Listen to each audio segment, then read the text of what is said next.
Well, hello, you bearded bastards, and welcome back once again to Locum Corzu Goblo Lococuno Bak, Spearcavern, the grand granite shrine of pillars. And boy oh boy, is the fortress ever a flurry of activity these days. Got dwarves running around all over the place. And crawling around too, I suppose. We have so many babies now. My goodness. I did mention that we had 2 more babies recently that we have not yet touched on, adding to our growing fortress population up to 19 now. Just amazing. The parents are the usual culprits. Right over here we can see Queen Bee with her latest daughter, who we have nicknamed Monkey. She's a big fan of monkeys, you see. Plus, she's a terribly curious child, to her detriment. I hope she doesn't get into too much trouble out here in Spearcavern, but it is hard to feel very positive about a dwarf's prospects when they are so devilishly curious. It's a dangerous place. Kid's got a long way to go before she's an adult, too. Let's just hope she's got a big brain, because a dwarf this curious it doesn't tend to last that long. Just being blunt, I suppose. I'm sure she's gonna be fine. Spearcavern is getting safer and safer, I think. Well, we'll have to see if that keeps up. Over this way here, we have a little boy born to stack and whack. And I'll tell you, this kid here, unlike his sister and brother, he's a little bastard. Very stubborn kid, always swatting and fussing. I don't know what happened because his siblings are very calm, gentle, even. It seems his parents are keeping up that naming convention too with the, stack, whack, pack, slack. This kid here is Smack, just because he's always swatting away hands and doesn't want to be held. He's always lashing out. It's pretty annoying, but here's hoping that leads to a spirited warrior dwarf in the future. I'm gonna say that's quite likely. Grow well, you little bastard. Now then, back to the fortress. In some mundane things, we just spent an awful lot of time getting our hive down here all done. All these new bedrooms, lavishly appointed for our bevy of new babies. But now, that's not enough, because we have 2 more, and you can see over on the sides there we have some plans to carve out a couple more bedrooms. We're going to start getting progressively sloppier with these things too, just because we can't spend all our time making new bedrooms. But these are going to be completely fine. They're just going to be coming off this side chamber right here, and well, you can see right here. Well, it'll make more sense when it's dug out, but it's going to be just like these other bedrooms. We're going to have a little courtyard outside, which is going to be wet, and then the bedroom behind with 2 floors. Pretty much identical to the other children's rooms. Just got to dig it out, smooth it up, and throw some furniture in. It's going to be fine. Well, we got a bunch of dead ospreys in the fortress, by the way. Just noticing this. Probably agitated.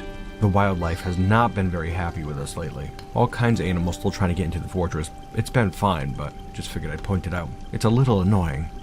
But yes, something else pretty annoying is that Emmy, she was kind enough to give over her playroom and her former bedroom, but I guess our assumption originally was that she would get one of those new bedrooms in the hive. And we have since assigned them to all our new children, so she doesn't have a bedroom right now and is sleeping in the hospital, which is very shameful. I can't believe we forgot her like that. That said, we are making some modifications as we speak. We're going to start carving a tunnel in our main entryway, and this is going to lead back to our old fortress. Remember, Emmy was sleeping in there recently because she's really attached to our history, and so what we're going to do is award her the entire area. That said, it is pretty shabby. It consists of this area right here, it was a workroom and hospital and office, and above it is the actual fortress, where us 7 dwarves used to live. It's pretty shabby. We're going to have to get it swept out, of course, but it should be serviceable for now. We have commissioned some new furniture for the place. I'm going to try to make it as nice as possible. Additionally, we're going to get it blocked off from the surface too, so no animals can get in here and harm Emmy.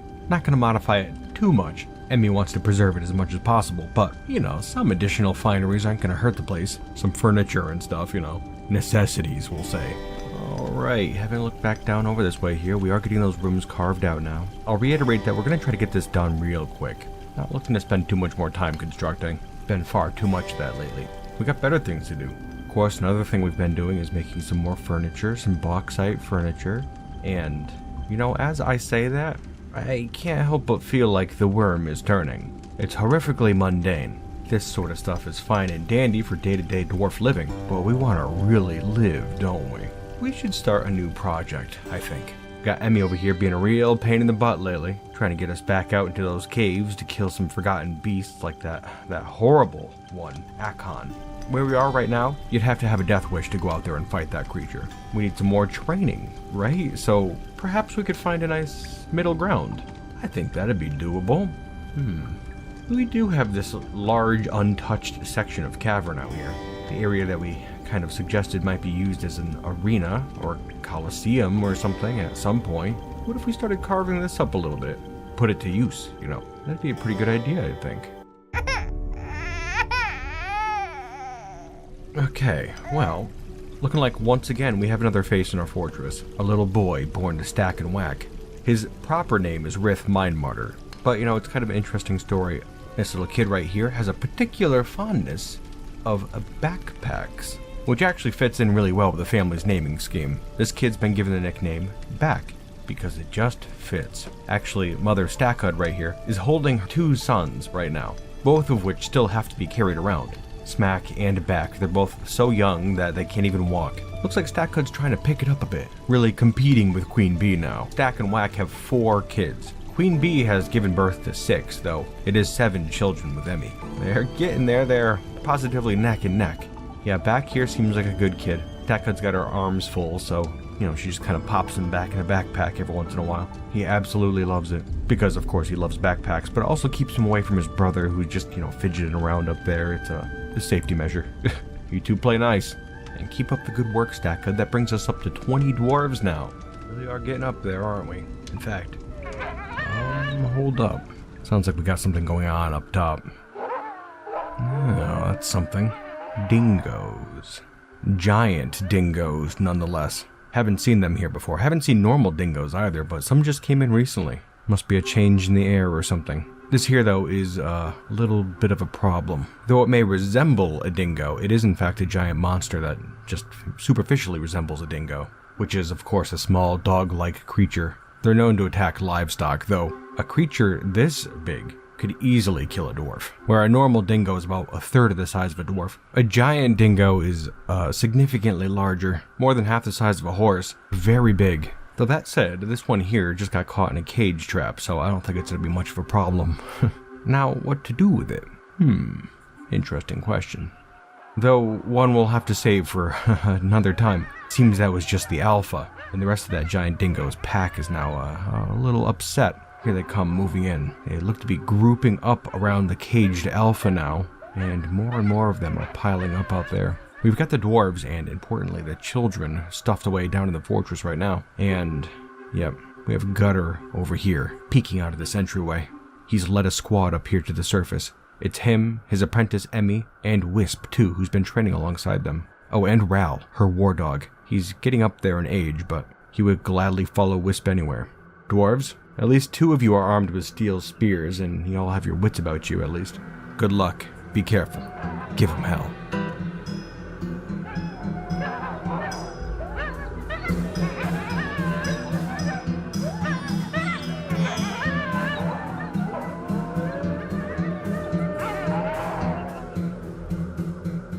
Okay, there we go. All wrapped up, really wasn't a big deal. And we've got a couple in cages too, so that's good. Now we just have... I had one more. Tried to launch an ambush, but it was taken out. Saw those teeth go flying everywhere. That was Wisp's doing, actually. She kicked it right in the mouth. Good work there, Wisp. Taking a bit of her recent anger out on the thing. Still do have one more as well, just kind of down here. Let's go, dwarves. Let's take it out.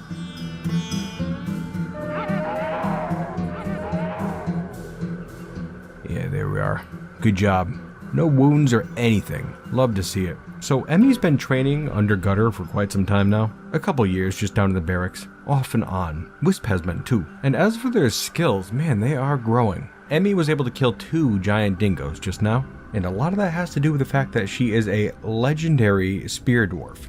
I didn't even realize she was that proficient with using her spear, but here she is. A master of her craft. She's also a legendary fighter, a legendary observer, and legendarily disciplined as well. One hell of a dwarf. I'd like to see her in some armor. Get her out there fighting a real foe. My goodness, that would be something. And then we have Gutter, who took down 3 of those dingoes. Legendary fighter, discipline, all that stuff. Really, when it comes to fighting, he and Emmy are in the same exact league right now. Both are devastating forces. If we got them properly armed and armored, I don't think there's much that could take them down in all of Aethera Etha, if I gotta be frank. Though I still have a little bit of nervousness attached to that horrible copper beastie out in the caves. Akon sends a chill up my spine. And then of course we have Wisp over here too in our wren-choked library. She's trying to teach a class in weaponsmithing right now to anybody who would pass by. But yeah, we're gonna get these wrens taken care of. Don't worry about it. But yes, Wisp wasn't able to kill any of those giant dingoes, but she did kick the hell out of a couple of them. It seems that without being able to use her arms anymore, she just has put all of her force into her kicks, and into her biting power too. She's a legendary wrestler and fighter, a real tank of a dwarf. She plays a heavy support role these days, just kind of jumping on, biting, and beating the hell out of things with her devastating kicks. Though she is not in any good spirit these days, and it has been dropping, if I gotta be honest. Her mood, I mean, really going downhill. Same goes for a lot of us dwarves though. And really, I guess, I'm starting to realize what a delicate balance we have going around here. Usually, there's just enough work to keep us busy. And when we take on a new task, we can handle it pretty darn well, but it causes other things to get backed up, especially these days. Our drink stockpile in particular has been a big pain to keep track of lately. Usually it's fairly stable, but I guess when you double your population with a bunch of dwarves who can't brew drinks or collect stuff to be brewed into drinks, then yeah, it's bound to create a bit of a problem. Those children have been sucking down brew left and right. And then of course we have our deer animals, another thing that's been very tedious to keep track of. These wren do lay a lot of eggs, and if we're not diligent enough to collect all the eggs, then they hatch into these enormous swarming broods. But we do have to manage a population every once in a while, and I guess that's where the problem comes in. I mean, we already have the Drunians to think of, experiencing a population boom of those guys as we speak. And of course we have our sheep that we have to maintain for their wool. We don't want to run out of sheep entirely, so we have to keep a breeding stock of them. And of course we have our dogs too. I mean, we love our dogs. This particular line of fancy biter has been with us since the beginning. We had originally intended to make a more unique, useful breed, but we ended up with a unique breed nonetheless.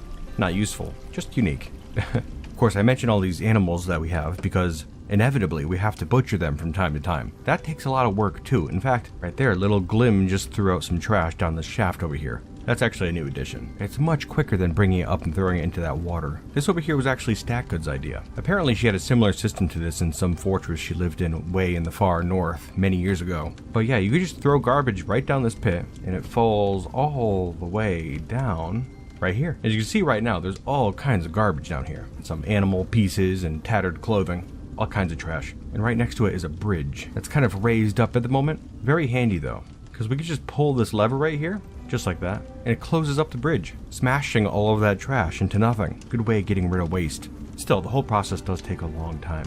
But I think we're starting to get back on top of things. Starting to. We have dwarves over here smoothing out this hallway. They've been dealing with that butchery crap for quite some time, but they're moving on to other projects now. Good to see. Alright, well, we do still have some butchery work to get done. Might as well finish that off so I don't have to think about it anymore. I would dearly love to start work on our arena, but we have quite a few unhappy dwarves in the fortress right now, and some are very, very unhappy. Like Wisp, as I had mentioned, but also Gutter and the Crab.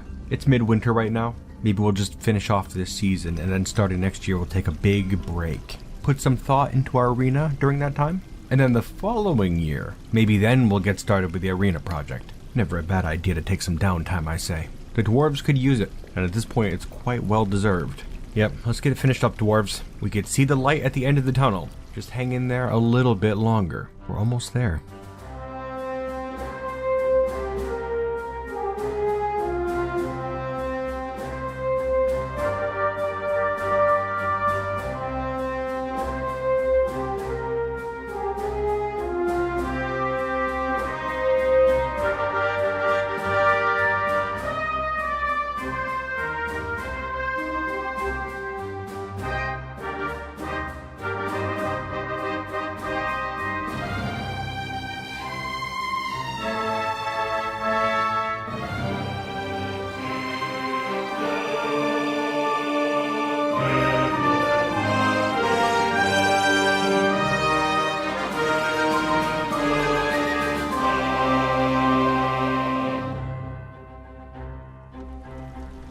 Okay, here we go.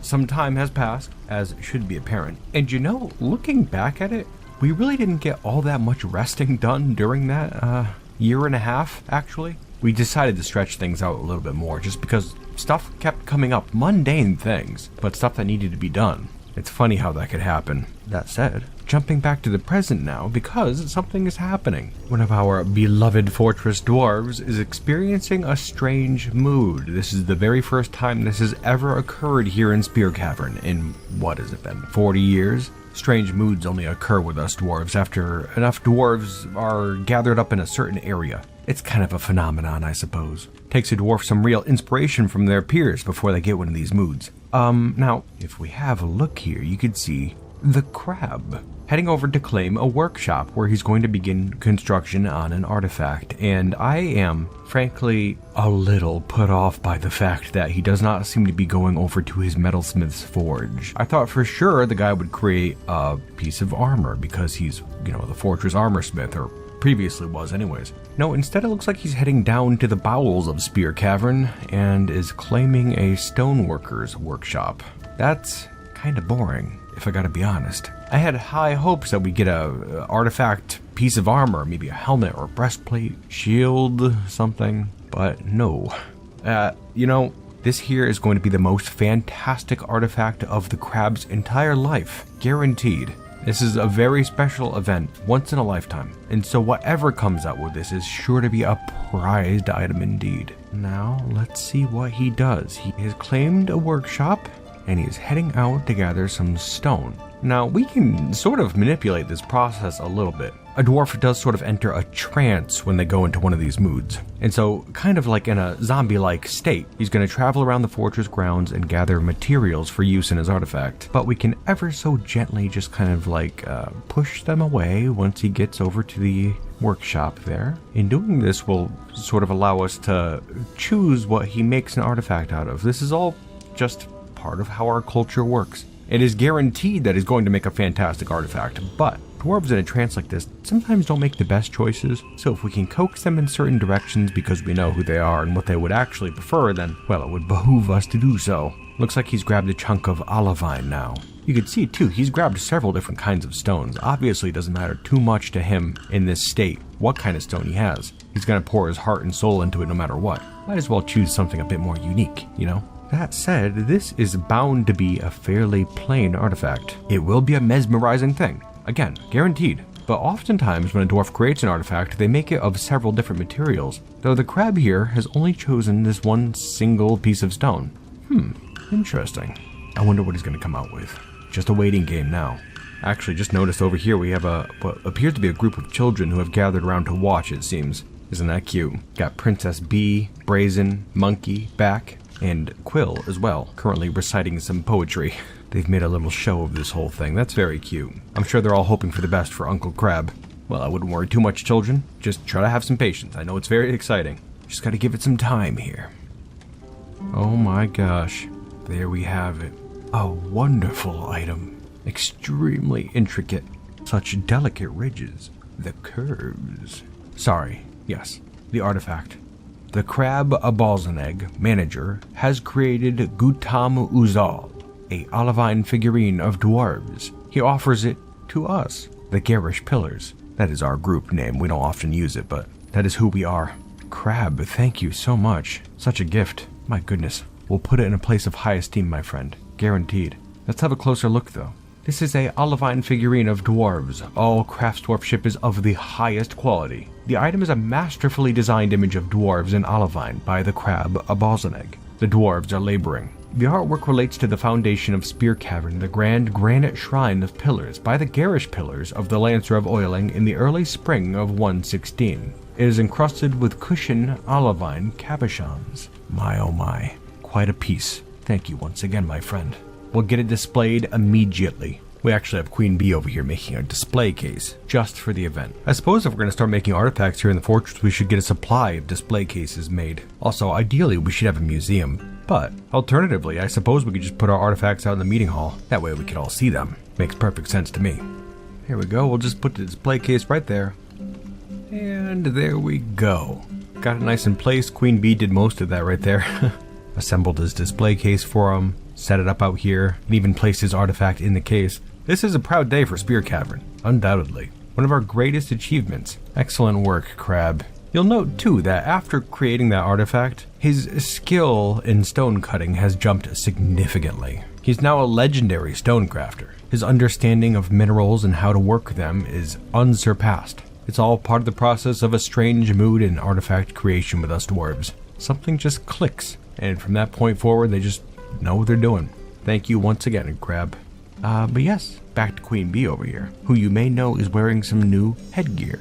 And that's because when the dwarven traders arrived last year, they saw our booming population, and so decided to extend us the offer to become an official part of the Lancer of Oiling. That's our people. We really have been a far-flung little hermit settlement this entire time, but not anymore. No, we accepted their offer, and as such, Queen Bee is now our Baroness, and is no more a simple expedition leader. Very good to see, though not that much has changed, if we gotta be honest. She does require a tomb now, and some additional amenities. A nicer dining room, throne room, all that sort of stuff. And we're gonna get to all that soon. Just hasn't been on top of our priority list. I just figured I'd note that. In 40 years, this is the first time we've been noticed by the Lancer of Oiling for the most part. Gotta wonder where this will take us. Greater heights, perhaps. It'd be safe to assume as much, I think. And actually, having a look here, Queen Bee is having a meeting with our outpost liaison as we speak. And the outpost liaison has come empowered to elevate our land once again, which, well, I believe that makes us a county, and Queen Bee a countess. Well, that is really something, isn't it? Well, she's just sailing straight on upwards. It's good to have our value acknowledged by our people. Spearcavern is a small but damn fine little fortress. It's time they took notice. But yes, gonna start nicening up the Queen's quarters. The Queen, I call her. That was an accident. The Countess's quarters. We're gonna start nicening them up soon. Let's just hope she doesn't start acting like a queen, huh? I don't think she will, though. She's always been very level-headed.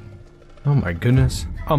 Little bit of a diversion here. We have a lot of stuff to touch on, but it would seem there's another strange mood in the fortress. Quite strange indeed, actually. The crab had a secretive mood, where he just kind of withdrew from society, went down to the stoneworker's workshop there, and just kind of worked away by himself. But this one here is a little bit different. Whack has become possessed. By what?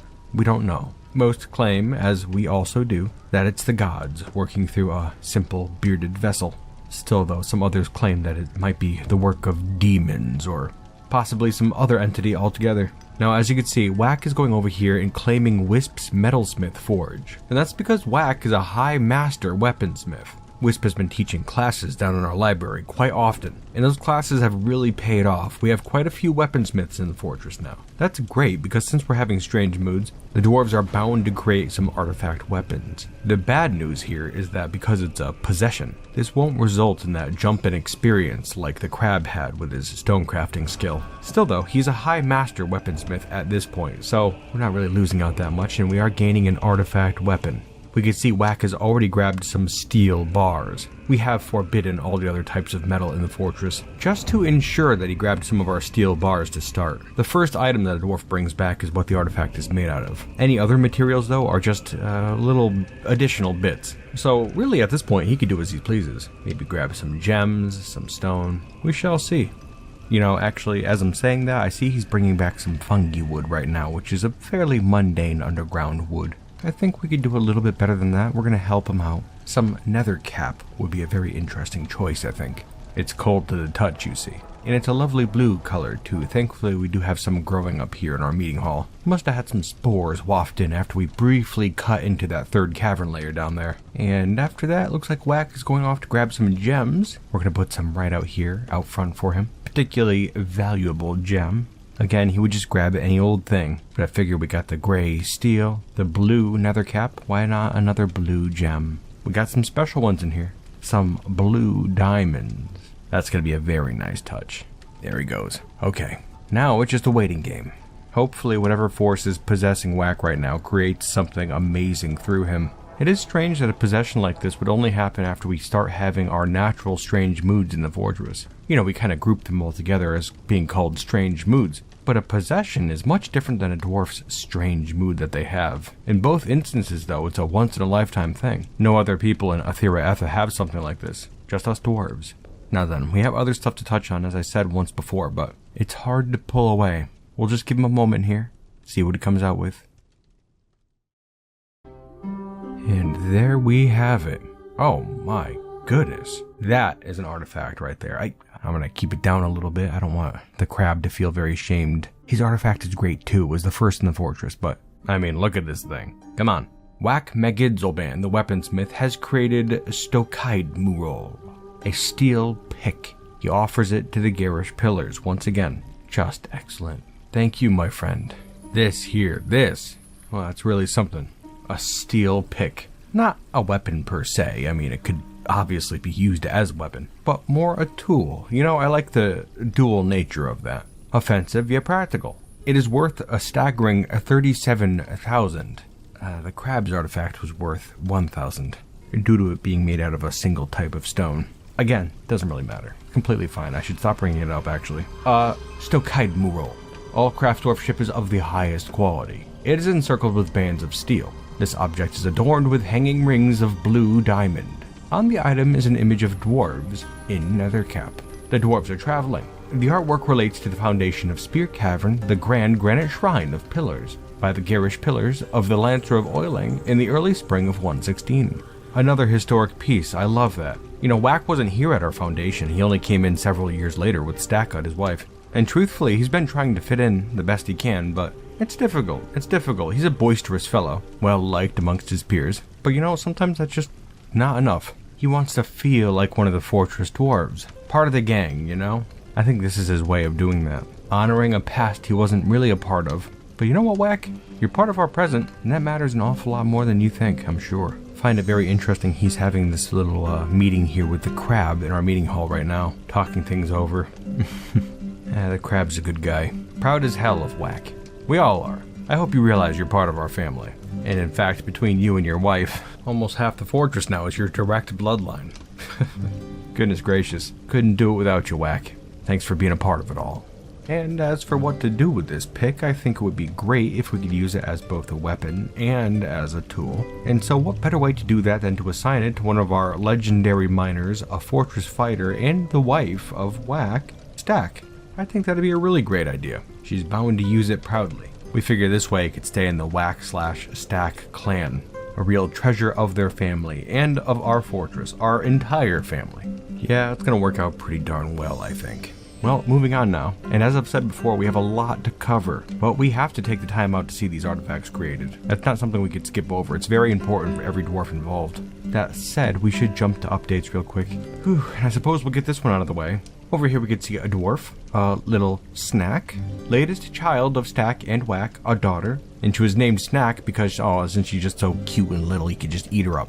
What it is the parents are reaching for names that, rhyme at this point. I don't know what they're going to do if they have any more kids, but I guess they thought Snack was fine for her. She might grow out of it, we'll see what happens. A good kid, typical dwarf child, a tad greedy, but yeah, she's a kid.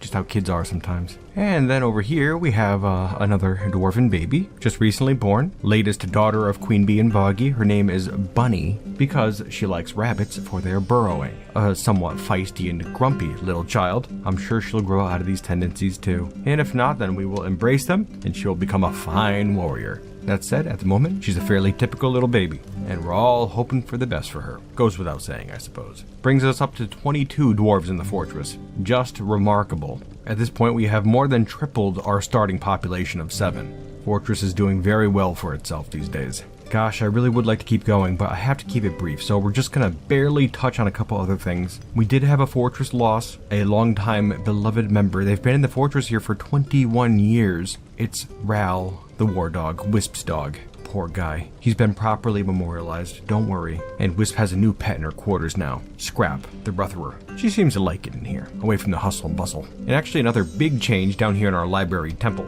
After Snack was born, some of our dwarves started petitioning for a proper shrine to be built. The majority of dwarves in our fortress worship Idrath, but there are different denominations that worship Idrath, and the Order of Silver is predominant here in Spearcavern, as well as among most dwarves of the Lancer of Oiling. And so yes, we have sanctified this area as a proper temple to the Order of Silver, which means we also had to appoint a sacred vault, high priest of the temple. And one of the most devout worshippers of Idrath in the Order of Silver here in Spearcavern is Pop. We'll go into more detail coming up, but yes, as you can see, the fortress is doing very well. And also, we may be working on a stockpile of armor and weapons, goaded on by a growing contingent of our more battle-minded dwarves. Lack of progress on our Colosseum has got some dwarves antsy, and so I think the time is nigh that we go out and battle once more. Could only ever put it off so long.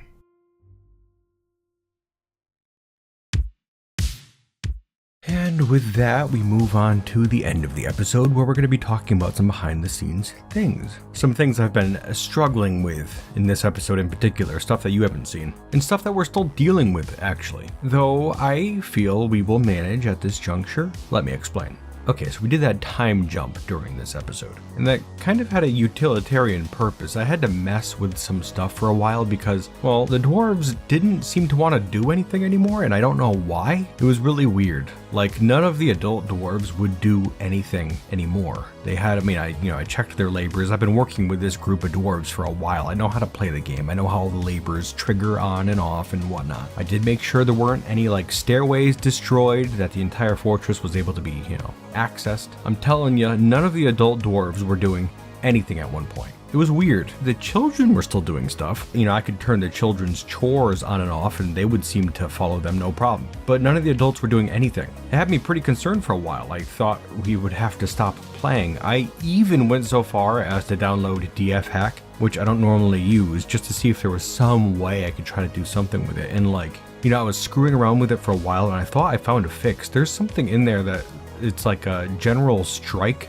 bug or something, and I thought that might be what was going on. And so I did that and it did seem to work, but at that point, I had tried so many things out of frustration that, I screwed up a bunch of stuff. That was just one little last ditch effort sort of a thing. So I had to reload and I tested it to see if it could work again and it didn't. So I don't know. I have no clue. I ended up scrapping the whole DF hack thing, didn't end up using it, loaded up a backup that I had. And what I ended up doing that did seem to kind of work is I set up a custom labor that was all of the labors in the fortress pretty much, and I assigned that custom labor to all the adult dwarves, and I also made sure to tell them to only do that specific labor. And for some reason that seemed to kind of knock them out of it. They started doing stuff again. So I don't know. I still don't know what happened, and frankly it's kind of a pain now because now I have to go in and micromanage all their labors whenever I want some specific thing done. I don't know. It's weird. But we're rolling forward again, so that's good.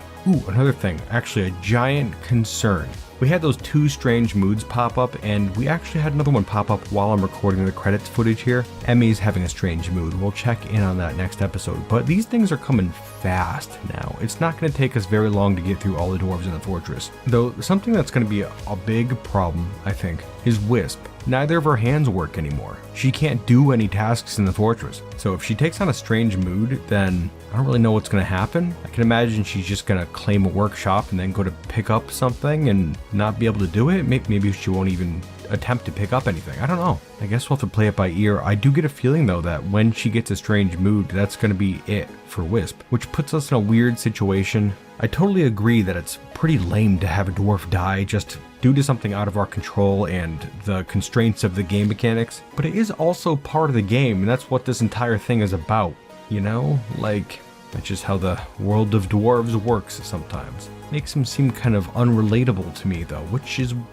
what I take issue with. We spend all this time with the dwarves and we know them as a big happy family. They're all friends. They all love each other. But then when someone needs help like this and they can't take care of themselves, none of the dwarves will do anything about it, nor are they able. Yeah, it's pretty frustrating. Wish it was a task, every once in a while you'll see a dwarf that says give water, and they'll go get a bucket of water and give it to someone, I guess. I wish they had that, but it was only for dwarves who couldn't do things by themselves, I wish there was more of that in Dwarf Fortress in general, actually. Interactions between dwarves that we could see. They spend most of their time socializing, but we don't get to see any of it or what they're talking about or anything. Seems a shame, but oh well.